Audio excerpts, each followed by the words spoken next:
How was your reaction when you received this project? This project came to you?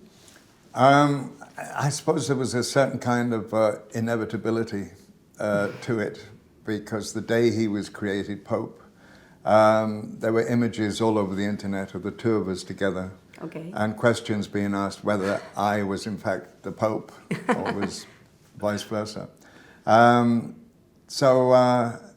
Yeah, it was a combination of things. I was obviously worried at first that I should portray a living Pope. It's a lot easier to portray a dead person. Yes, because you can invent a lot more things that people don't know about. But of course, he's on our TV screens and in our newspapers almost every day. So there's a great responsibility towards that. So the script was really good. And the prospect of working with Fernando was also the attractive thing. I've been an admirer of his since City of God.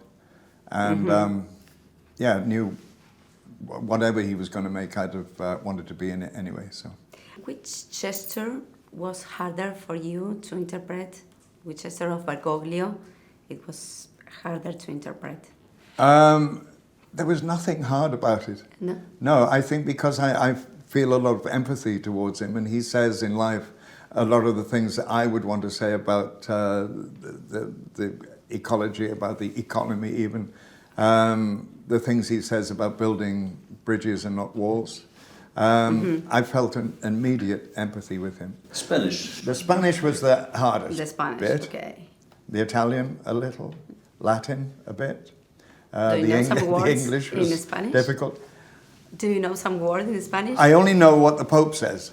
Okay. Yeah, if the Pope doesn't say it, I don't know it. No. Okay. So no, I learned it for the film. I learned the script in Spanish. Which part of the movie moved you more? I like several scenes of the film, but I tend to like the scenes that I'm surprised, that are a bit improvised, that because all the other scenes I know what's going to happen, what they're going to say, so it's just a matter of. But I like when I'm on set and I'm surprised. So there's a sequence where they're playing piano. Yeah.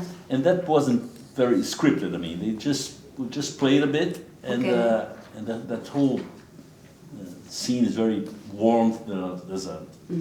And at the end of the film, there's a sequence of them watching Germany versus Argentina, which wasn't scripted. We just played the match, parts of the match, and they were just improvising. And I love to shoot this kind of scene because I'm also surprised. Not only the audience, I'm also, and that was good. I'm gonna use this. You know. You have also played another personality that is very respected in Argentina, Juan Domingo Perón.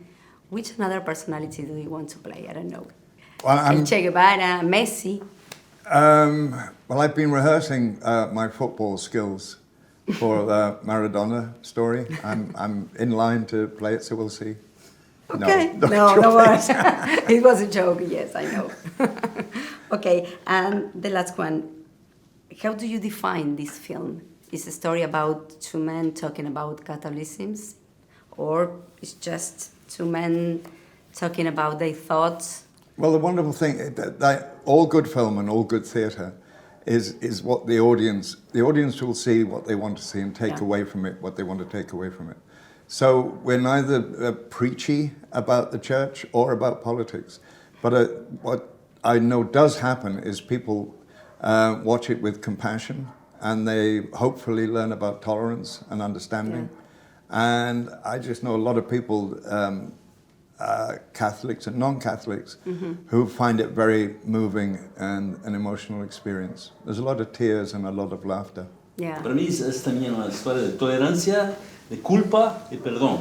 Yo creo que el mundo está precisando mucho de esas cosas, entonces es una película que te toca a mucha gente.